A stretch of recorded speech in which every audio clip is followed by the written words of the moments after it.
الحمدللہ والصلاۃ والسلام علی رسول اللہ اما بعد۔ شمائل محمدی سیریز میں آج ہم ہفتے کے 2 دن یعنی سوموار اور جمعرات کے دن صوم سے متعلق گفتگو کریں گے۔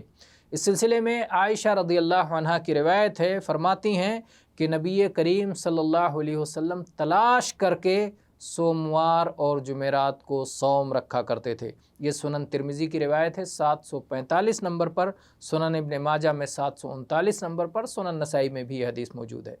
ابو ہریرہ رضی اللہ عنہ بیان کرتے ہیں کہ اللہ کے نبی کریم صلی اللہ علیہ وسلم نے ارشاد فرمایا کہ سوموار اور جمعرات کو اعمال پیش کیے جاتے ہیں، تو مجھے یہ بات پسند ہے کہ جب میرا عمل اللہ کے سامنے پیش ہو تو میں صوم کی حالت میں رہوں، اللہ کی خاطر میں صوم کی حالت میں رہوں، میں نے اپنا کھانا، اپنا پینا اور اپنی شہوتوں کو اللہ کی خاطر چھوڑ رکھا ہو۔